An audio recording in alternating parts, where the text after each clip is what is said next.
The first time Clara Whitmore told Luke Bennett she could never belong to another man, she expected him to lower his eyes, apologize, and ride away. Instead, the cowboy leaned against her fence, looked at her with a crooked smile, and said something so foolish she almost dropped the wet shirt in her hands. "Good. I won't have to duel anyone for you." Clara stared at him. For one strange second, she could not decide whether to slap him or laugh. She had not laughed in 8 months. That was what frightened her most. It was the summer of 1884 in Silver Creek, Colorado Territory, a small mountain town tucked between pine-covered ridges and peaks that stayed white with snow long after winter had disappeared from the valley. Clara lived alone in a weathered cottage outside town. Behind the house stood a narrow pasture, an old barn, and beyond that, thousands of acres that had once belonged to her husband. Now she could not legally touch most of them. That morning, she stood over a wooden washtub with her sleeves rolled above her elbows. Her dark brown hair had slipped loose from its pins, and her hands were red from cold water and harsh soap. The sheets she was washing belonged to Mrs. Patterson, a woman who had once sat at Clara's dinner table and praised the silver plates in her dining room. Now Mrs. Patterson paid her 20 cents to scrub bed linens. Clara twisted another sheet until water ran between her fingers. Luke was still standing beside the fence. "Aren't you supposed to be somewhere?" she asked. "Probably." "Then why are you here?" Luke glanced toward the mountains, as though the answer might be written somewhere across the snowy peaks. "Beautiful morning. You stopped here Monday because it was a beautiful morning." "It was." "You stopped Wednesday because my fence looked crooked." "It did." "You fixed it." Luke nodded. "And yesterday?" "Thought I heard something strange near your barn." "It was a chicken." "Suspicious chicken." "That did it." A tiny laugh escaped Clara before she could stop it. She immediately looked down. Luke's smile disappeared, not because he disliked hearing her laugh, because he understood what it had cost her. Clara Whitmore had once been one of the most respected women in Silver Creek Valley. 6 years earlier, she had married Henry Whitmore, the eldest son of one of the first ranching families to settle along the mountain river. Henry had been kind, patient, and steady. He had taught Clara how to ride through mountain storms, how to recognize sick cattle before symptoms became obvious, and how to watch the clouds gathering over the western ridge. If they turn gray underneath before noon, Henry used to tell her, "Get home before 3. He had been right almost every time.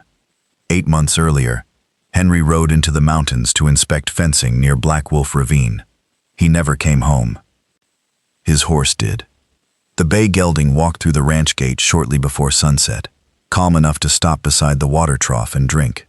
Henry's body was found the next morning at the bottom of the ravine. Broken neck, broken ribs. Dead before anyone could have reached him. Sheriff Amos Carter called it an accident. A frightened horse. A dangerous trail. One terrible fall. Silver Creek buried Henry 3 days later. Clara buried something else with him. The life she thought she understood. Within weeks, Henry's older brother, Walter Whitmore, challenged her ownership of the ranch. Walter produced an old territorial law claiming land inherited before marriage could return to blood relatives when a man died without children. Clara and Henry had never been blessed with a child. Suddenly, that private sorrow became Walter's strongest weapon. The court froze the ranch while lawyers argued. Clara was left with the cottage and almost no money. So she washed clothes. She repaired dresses. She baked bread for families in town. And every night she looked through her bedroom window at land she had worked beside her husband for 6 years, but was no longer permitted to call her own. Then Luke Bennett began riding past. He was 32, broad-shouldered and sun-browned, with quiet gray eyes and the patient manner of a man who rarely wasted words. He had arrived in Silver Creek 5 months earlier and leased a small cattle spread north of town. Nobody knew much about him. Clara eventually learned that Luke had come from Kansas. She also learned there had once been a woman waiting to marry him. Her name was Sarah. Fever took her 3 weeks before their wedding. Luke had spent the next 2 years moving west. Nebraska first, then Wyoming, finally Colorado. He understood something about empty houses. Maybe that was why he noticed Clara. Or maybe it was simply the way she refused to bend. Luke began appearing with small excuses. A loose fence rail, extra firewood, a broken hinge. Once he brought wildflowers and claimed his horse had stepped on them, so throwing them away seemed wasteful. Clara knew perfectly well horses did not arrange crushed flowers into neat bundles tied with twine. She accepted them anyway. But she kept him at a distance. Until that morning. "I mean it, Mr. Bennett," she said after his joke. Luke's expression became serious. "I know. I loved my husband. I know that too. You don't understand. Then tell me." Clara looked toward the pasture. "People think widowhood is loneliness. It isn't. Loneliness would be easier." Luke remained silent. "It feels like living inside a house someone left yesterday. His cup is still there. His coat still smells like him. You remember what he said at breakfast. You remember what he said at breakfast. Then every morning you wake up and have to understand all over again that he's never coming through that door." Luke's eyes lowered. Clara immediately regretted saying it. She had forgotten Sarah. "I'm sorry. Don't be." Luke looked toward the mountains. "I still own the pocket watch Sarah gave me." Clara said nothing. "Doesn't work anymore. Hasn't for years. Still wind it every Sunday." Their eyes met. Something changed between them. Not love. Not yet. Just recognition. Two people standing on opposite sides of the same kind of wound. Luke finally climbed back into his saddle. "I'll leave you to your washing. Mr. Bennett?" He turned. Clara almost thanked him. Instead, she said, "My fence wasn't crooked Monday." Luke considered this. "No? No. Could have sworn it was. You're a terrible liar. I've got other qualities." She shook her head, but he saw the smile. Luke rode toward town. Clara watched him until the trail disappeared behind the cottonwoods. Then she returned to the washtub. But something felt different. 3 weeks passed. Luke continued visiting, though never long enough to make Clara feel trapped by his attention. Some mornings they spoke for 5 minutes. Other mornings 20. He split firewood without permission. She complained every time. He continued doing it. Then one evening, as the sun turned the mountain ridges deep orange, Clara said something that changed everything. They were sitting outside her cottage. Luke had brought coffee. Clara was watching Henry's old horse grazing beyond the fence. Ranger came home calm. Luke glanced at her. "What?" "The night Henry died." Her voice had changed. Luke immediately noticed. Clara watched the horse. Everyone said Ranger must have panicked and thrown him. Luke waited, but he came home alone.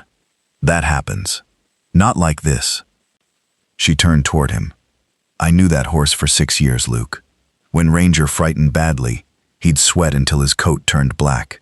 His eyes would go wild. Sometimes it took Henry half an hour just to settle him." Luke slowly lowered his coffee. "When Ranger came home that night, he wasn't sweating." Clara's voice dropped. "He wasn't frightened. A cold mountain breeze moved through the grass. He walked straight to the trough, drank water, then started eating hay." Luke stared toward the horse. "Did you tell the sheriff?" "I tried. And?"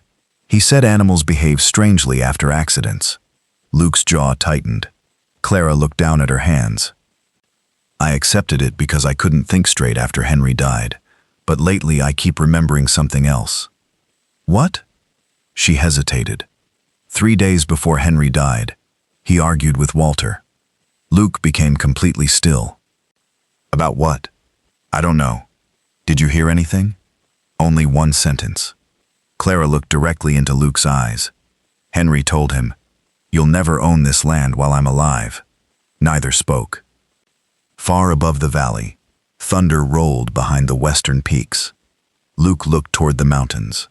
Gray clouds were gathering underneath. Henry's warning. Rain before 3. But Luke was no longer thinking about weather. because for the first time, Henry Whitmore's death did not sound like an accident.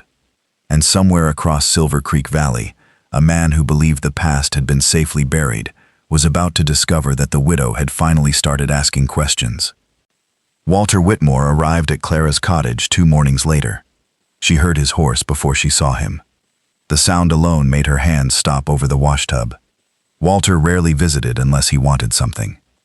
At 43, he carried the Whitmore name with the confidence of a man who believed the world had cheated him. He was taller than Henry had been, thinner through the face, with pale blue eyes that always seemed to measure the value of whatever they rested upon. He dismounted without greeting her. The court should rule within a month. Clara wiped her hands on her apron. "So you've told me before. This time, I have reason to believe it." Walter stepped toward the porch. "I came to offer you a way out." "Out of what?" "The humiliation of losing publicly." Clara's expression hardened. Walter continued. "Sign the cottage and remaining acreage over to me now. I'll give you enough money to start somewhere else. Denver, perhaps. This cottage belongs to me, for now. And Henry's ranch belongs to me too." Walter smiled without warmth. "The court may disagree." Clara studied him. Something was different. For 8 months, Walter had behaved like a patient man certain the law would eventually give him what he wanted. Today he seemed hurried, almost nervous. "Why now?" His eyes narrowed. "What? You've waited 8 months. Why suddenly offer me money?" "I'm trying to help you." "No, Walter. You've never tried to help me." His face changed. "Only slightly." But Clara saw it. "Take the settlement," he said. "Sometimes knowing when you've lost is the difference between surviving and being destroyed." The words hung between them. Clara felt cold despite the summer heat. "Is that advice?" Walter stepped closer. "It's kindness." "No." His jaw tightened. "Think carefully." "I already have." For several seconds, neither moved. Then Walter climbed onto his horse. Before leaving, he looked back. Henry was stubborn too. Clara's breath caught. Walter rode away. She stood motionless until the dust disappeared. Then she went inside and locked the door. By sunset, Luke knew everything. He listened from the opposite side of her kitchen table, while Clara repeated Walter's words. "Henry was stubborn too," Luke said. "Yes." "Could have meant nothing." "You don't believe that?" "No, neither did she." Luke leaned back. "There's someone I need to find." "Who?" "The man who found Henry." Clara stared at him. "Tobias Miller?" Luke nodded. "He left the ranch after the funeral. He left Silver Creek entirely. I heard he's working cattle near Pine Hollow." "That's almost 40 miles. Luke stood. "Then I'd better leave early." Clara rose immediately. "Luke, stop." He looked at her. "You don't owe me this." "I know." "This could become dangerous." "I know that too." "Then why are you doing it?" Luke considered the question. The easy answer would have been because it was right. The truthful answer was harder. "Because 8 months ago, everyone decided your questions weren't worth asking." He picked up his hat. "I think they are." Before sunrise the next morning, Luke was riding north. He reached Pine Hollow shortly after noon. Tobias Miller was repairing a corral behind a cattle camp when Luke found him. The moment Luke mentioned Henry Whitmore, the older ranch hand stopped hammering. "I already told the sheriff everything." "Maybe." Luke dismounted. "But I'm asking what you didn't tell him." Tobias looked around, as though checking whether anyone might be listening. "There isn't anything." Henry's horse came home calm. Tobias said nothing. Clara remembers Henry arguing with Walter 3 days before his death. Still nothing. Luke stepped closer. "And you quit Whitmore Ranch right after the funeral." That finally reached him. Tobias set down the hammer. "I didn't quit because of Mrs. Whitmore." "Never said you did." Tobias studied Luke for a long moment. Then he walked toward the line shack. "Come inside." The room smelled of leather and old coffee. Tobias closed the door. "When I found Henry, his saddle was maybe 20 feet uphill from him. Luke listened carefully. Horse was gone. Henry was already dead. What did you see? Tobias rubbed his jaw. The cinch strap. Luke's stomach tightened. What about it? It was cut. Silence filled the shack. Cut how? Clean. Tobias took a leather strap from the wall. If leather wears out, edges fray. He bent it between his hands. You'll see cracks, weak spots. Then he ran his finger across the middle. But Henry's strap looked like someone had taken a knife and sliced almost through it. Almost? Tobias nodded. Enough leather remained to hold for a while. Luke understood immediately, until the rider put enough pressure on it, or until the horse climbed steep ground. Did you tell Sheriff Carter? I did. What happened? Tobias laughed bitterly. Walter was standing beside him. Luke's eyes narrowed. Walter was at the ravine? Arrived before the sheriff. How? No idea. That was worse. Tobias continued. Walter said Henry had complained about worn tack before. Sheriff decided the strap probably tore during the fall. You knew different. I've repaired saddles 30 years. Tobias looked ashamed. I knew. Then why leave? Because Walter came to my bunkhouse that night. Luke went still. What did he say? That grief makes men imagine things. Tobias swallowed. Then he reminded me I had a wife and 2 daughters depending on my wages. Luke's voice dropped. Threatened you? He didn't need to say it plainly. Tobias opened an old wooden chest beneath the bunk. From inside, he removed something wrapped in cloth. He placed it on the table. Luke unfolded it. A piece of old leather lay inside. A cinch strap. Even after 8 months, the cut was obvious. Straight, clean, made by steel. You kept it? Couldn't throw it away. Tobias looked at Luke. Felt like throwing away the truth. Luke rode back toward Silver Creek with the leather wrapped inside his saddlebag. Darkness had almost settled when he reached Clara's cottage. She was waiting on the porch. One look at his face told her enough. You found him. Luke dismounted. Yes. And he hesitated.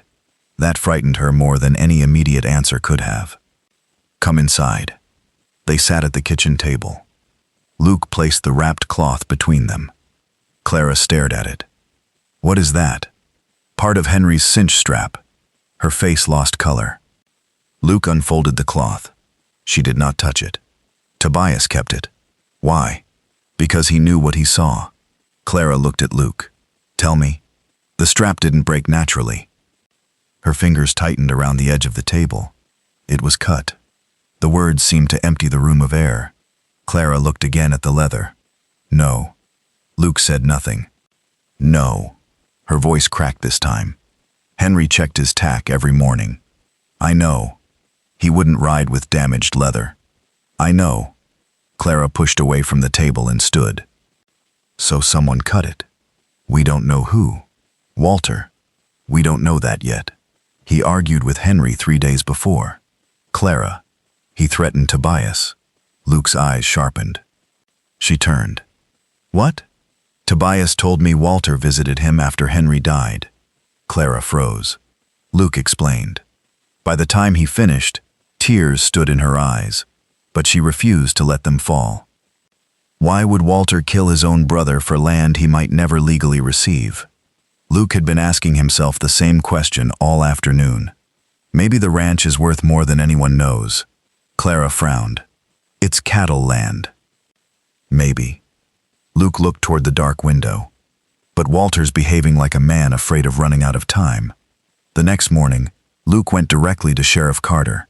At first, the sheriff resisted. Then Luke placed the leather strap on his desk. Carter stopped talking. He examined the cut under the window light. Where'd you get this? Tobias Miller. The sheriff's expression changed. Before he could answer, the office door opened. Walter Whitmore stood outside. He looked first at Luke, then Sheriff Carter, then the leather on the desk. For one terrible second, Walter's face revealed everything. Fear, recognition. Then it disappeared. What is he doing here? Carter slowly stood. Interesting question, Walter. Walter's eyes remained fixed on the strap. Luke noticed. So did the sheriff. Carter moved around his desk. I've got a better one. Walter finally looked at him. Why did you file a mineral survey on Henry's land 4 months before he died? Clara, standing just outside the sheriff's office, heard every word. Walter turned toward her, and the hatred that entered his eyes told her the answer was far worse than any of them had imagined. Walter Whitmore did not answer the sheriff. For several seconds, he simply stared at Clara through the open doorway. Luke saw the change in him immediately. The careful brother-in-law was gone. So was the respectable rancher who had spent 8 months telling everyone he only wanted what the law rightfully owed his family. What remained was a frightened man watching a secret come apart. Sheriff Carter picked up the leather strap. I asked you a question, Walter. Walter finally looked away from Clara. A mineral survey isn't a crime. No, Carter said. But filing one on land belonging to your brother 4 months before that brother dies under suspicious circumstances makes me curious. I heard rumors. What rumors? Silver. Clara stepped into the office. Silver? Walter's jaw tightened. Carter opened a document on his desk. According to the Territorial Land Office, Walter requested an assessment of the western section bordering Black Wolf Ravine.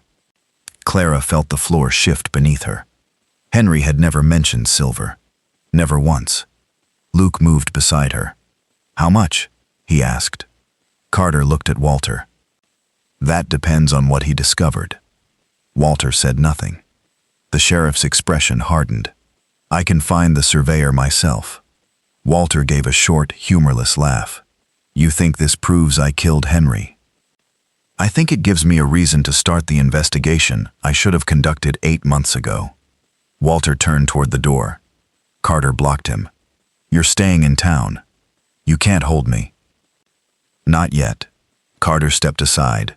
But if you leave Silver Creek before I finish asking questions, I'll consider that answer enough to come looking. Walter walked past Luke. When he reached Clara, he stopped. You should have taken my offer. Luke moved between them. Walter looked at him. Careful, Bennett. Luke's voice stayed calm. You first. Walter left. Clara watched him cross the street and disappear into the stable. Her hands were trembling. Luke noticed but did not reach for them. He had learned that Clara did not want to be handled every time the world frightened her. She wanted someone close enough to catch her if she asked. That afternoon, Sheriff Carter sent a telegram to Denver requesting the complete mineral report. The answer arrived the following morning. There was silver beneath Whitmore land. A great deal of it. The surveyor estimated the vein running beneath the western pasture and toward Black Wolf Ravine could be worth more than the entire cattle ranch, several times over. Henry had been sitting on a fortune, and Walter had known. Clara read the report twice. So that was it. Luke stood beside her at the sheriff's desk. Looks that way.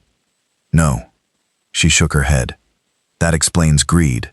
It doesn't prove murder. Carter nodded. We need more. They found it sooner than expected. The surveyor's report contained another name. Samuel Price. A prospector who had first shown Walter traces of silver taken from a creek bed near the ravine. Carter found Price in a mining camp south of Silver Creek. By sunset the next day, the prospector was sitting inside the sheriff's office. Walter had paid him to keep quiet, but only for 6 months. Price had kept a letter. Walter's letter. Clara stood beside Luke while Carter read it. The words were simple. Keep the location between us until I settle the ownership problem. Ownership problem. That was what Walter had called his own brother. Carter folded the letter. Enough for me. Walter was arrested before midnight. He denied everything. Then Tobias arrived. Carter placed the cut-cinch strap on one side of the table, the mineral survey on the other, Samuel Price's letter between them. Walter stared at all three. His resistance lasted less than an hour. I didn't mean to kill him. Clara closed her eyes. Those 6 words hurt more than any confession she had imagined. Carter leaned forward. You cut the strap. Walter's face had gone gray. I cut most of the way through it. Why? To hurt him. Clara opened her eyes. Walter could not look at her. I needed time. Henry had started asking why strangers were riding near the western pasture. He was going to discover the silver. So you tried to throw him from his horse? Carter asked. A broken arm, broken leg, something that would keep him in bed while I challenged the property lines. Luke's jaw tightened. You cut a man's saddle before he rode mountain country and expected control over where he'd fall? Walter looked at him. I wasn't thinking. No, Clara said quietly. Every man in the room turned toward her. She stepped closer. You were thinking very clearly. Walter finally met her eyes. You found the silver. You found that old inheritance law. You threatened Tobias. You tried to take my home. Her voice shook, but she continued. You thought about everything except Henry. Walter lowered his head. Clara's eyes filled. My husband trusted you. He had everything. The words came suddenly, bitterly. Walter looked up. Father gave him the best land, the water, the house. Every year Henry prospered while I fought rocks and drought. Then he got you. Clara stared at him. And that made his life worth taking? I said I didn't mean to kill him. You picked up the knife. Walter went silent. You cut the leather. Clara's voice broke. You made the choice. Sheriff Carter opened the cell door. Walter was taken inside. The iron door closed. Clara remained standing for a moment. Then she walked outside. Luke followed. She made it halfway down the street before stopping. 8 months. Luke stayed several feet behind her. I spent 8 months wondering whether Henry had made some mistake. Her breathing became uneven. Maybe he rode too fast. Maybe he ignored worn leather. Maybe I should have asked him not to go that morning. Luke came closer, and none of it was true. She turned toward him. Then the tears finally came. Not quietly, not politely. Clara covered her face and wept with a force that bent her forward. Luke caught her. For the first time, she did not pull away. She buried her face against his chest, while 8 months of grief finally found somewhere to go. He did not tell her everything would be all right. He did not tell her Henry was in a better place. He simply held her. That evening they sat on her porch. The mountains turned purple beneath the setting sun. Tell me about him, Luke said. Clara looked over. Henry? Luke nodded. Not how he died. Tell me how he lived. For a while, she could not speak. Then she smiled through swollen eyes. He sang terribly. Luke smiled. How terrible. Enough to frighten cattle. That earned a small laugh from him. He used to sing while repairing fences because he thought nobody could hear him. What else? He hated coffee. Luke looked genuinely offended. I know. That alone makes me question your judgment in marrying him. Clara laughed. A real laugh. It came tangled with tears, but it came. They talked until the stars appeared. For the first time since Henry's death, Clara remembered her husband without immediately seeing the bottom of Black Wolf Ravine. She remembered his muddy boots beside the door, his crooked smile, his terrible singing, his hands teaching hers to hold reins. The man returned. The mystery began to loosen its grip. A month later, Walter was formally charged. His claim against the ranch collapsed with him. The territorial court ruled the property belonged entirely to Clara. Then came the silver. Mining companies arrived from Denver almost immediately. Offers appeared. Numbers Clara had never imagined seeing were placed before her. The widow, who had been washing sheets for 20 cents, was suddenly one of the wealthiest landowners in the county. She stopped taking laundry, but she kept the washtub. She wasn't sure why. Maybe because she wanted to remember the woman who had stood there and survived. Luke changed too. He stopped visiting every morning. At first, Clara thought he was busy. Then, 3 days became 5. 5 became 7. She finally found him repairing fence on his leased property. You've been avoiding me. Luke kept working. No, you're also a terrible liar. That made him stop. Clara crossed her arms. What happened? Luke looked across his small herd. You've got half the mining companies in Colorado trying to shake your hand. So? I've got 47 cattle and a barn that leans east whenever the wind blows west. Clara understood. You think I believe you're after my money? No.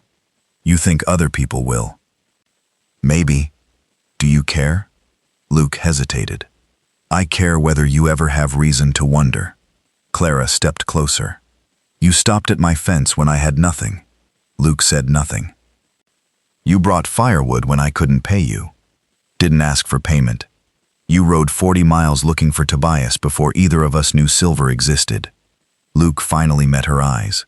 Clara's voice softened.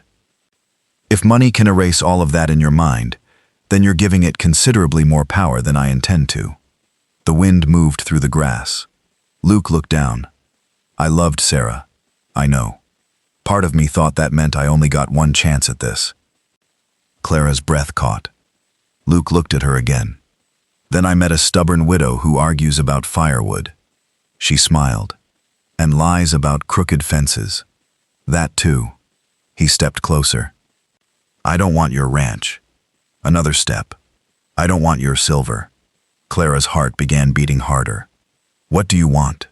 Luke looked at her as though he had spent months preparing the answer. You. Silence. Clara's eyes filled again, but this time she smiled. Luke reached for her hand, then stopped before touching it. Clara Whitmore, I know you've buried a husband you loved. I know part of your heart will always belong to the life you had with him. I'm not asking you to erase it. He slowly lowered himself onto one knee. Clara covered her mouth. I'm asking whether there's enough life left ahead of us to build something beside it. He took her hand. Marry me. Clara stared down at him. The mountains rose behind them, bright beneath the afternoon sun. For 8 months, she had believed her life ended at Black Wolf Ravine. Now another life was waiting at her feet. But before she could answer, a rifle shot cracked across the pasture. Luke jerked upright. A second shot struck the fence beside them. Wood exploded into splinters. Luke grabbed Clara and pulled her down. Across the distant ridge, a rider disappeared between the pines. And Luke suddenly understood something Sheriff Carter had missed. Walter Whitmore might have been sitting behind bars. But someone else had known about the silver. And whoever that person was, had just tried to make sure Clara never lived long enough to claim it. Luke kept Clara pressed low behind the fence until the sound of the rider's horse disappeared into the pines. Stay here. No. Clara. I spent 8 months letting other men decide what I was allowed to know. I'm not starting again today. Luke looked at her. Even with fear in her face, she meant every word. He pulled his revolver and moved toward the ridge with Clara behind him. The shooter had chosen his position carefully. A thick stand of pine covered the slope, and the ground beyond it broke into several narrow trails leading toward the mountains. But the rider had left something behind. Luke crouched beside a patch of soft earth. A horseshoe print had sunk deep into the mud. The front right shoe was missing a piece along its outer edge. Luke studied it. You recognize it? Clara asked. Not yet. They rode straight to Sheriff Carter. By sunset, Carter had men checking every stable in Silver Creek. They found the horse before dark. It belonged to Samuel Price, the prospector who had given Walter the first information about silver beneath Whitmore land. Price was gone. So were his belongings. He helped us, Clara said when Carter told them. He helped himself, Carter answered. His agreement with Walter became worthless once the ranch returned to you. If you died before the mining contracts were settled, he may have believed he could still produce some old agreement with Walter and claim a share. Luke looked toward the mountains. Where would he go? Carter unfolded a map. There's an abandoned mining cabin above Black Wolf Ravine. Clara felt cold. Of all the places. I'm coming. No, Luke and Carter said together. She looked at both men. Carter sighed. Luke knew arguing would accomplish nothing. They rode before sunrise. The trail climbed through pine and aspen toward the ravine. Morning light spread across the peaks, turning the snow gold above them. Clara had ridden this country beside Henry countless times. Today, every bend seemed to carry his memory. They found Price's horse outside the abandoned cabin. Carter motioned for Clara to remain behind a boulder. This time she listened. Luke and the sheriff approached from opposite sides. "Price," Carter shouted. "Come out with your hands where I can see them." Nothing. Then a rifle fired. The shot tore bark from the tree beside Luke. Carter returned fire toward the cabin roof. Luke moved through the brush. Another shot cracked. Then another. Price ran from the back of the cabin toward his horse. Clara saw him first. "Luke?" Price turned toward her. His rifle came up. Luke fired. The bullet struck the rifle from Price's hands. Price stumbled, then ran, straight toward Black Wolf Ravine. Carter chased from one side, Luke from the other. Price reached the narrow trail where Henry had died, then stopped. There was nowhere left to go. The ravine dropped hundreds of feet below him. "It's finished," Carter said. Price looked from the sheriff to Luke, then toward Clara approaching behind them. "You should have taken the money," he shouted. Clara stopped. "What money?" "Walter's offer." Luke's expression hardened. "You knew about that too?" Price laughed. "I knew everything." Carter raised his revolver. "Hands where I can see them." But Price kept talking. Walter was weak. Always was. Wanted the silver but didn't have the stomach to do what was needed. Clara stared at him. "You knew he cut Henry's saddle." Price smiled. "I gave him the knife." The mountains seemed to go silent around her. For one terrible moment, Clara saw Henry riding this same trail, trusting his saddle, trusting his brother, not knowing two men had already decided his life was worth less than silver buried beneath stone. Price suddenly reached toward his belt. Luke moved before Clara even understood what was happening. Carter fired. Price's hidden pistol fell from his hand. He collapsed against the rocks, wounded through the shoulder but alive. Carter crossed the distance quickly and kicked the weapon away. "You're under arrest." Price cursed him. Luke did not look at Price. He looked at Clara. She stood at the edge of the trail, staring toward the ravine. Luke walked beside her. "This is where it happened?" She nodded. For a long while neither spoke. Then Clara whispered, "I thought coming back here would make me see his death." Luke waited. She looked across the mountains. "But I remember his life." Her eyes filled. He loved this view. Luke gently took her hand. This time she held on. Samuel Price was taken back to Silver Creek in irons. The evidence found in his cabin finished what Walter's confession had begun. Letters between the two men proved Price had pushed Walter toward taking control of Henry's land before competing prospectors discovered the silver. Walter had cut the strap. Price had encouraged the plan. And when Clara survived long enough to reclaim the ranch, Price had tried to remove the final person standing between him and the fortune he believed he deserved. Both men were sent to face territorial court. For Clara, that was enough.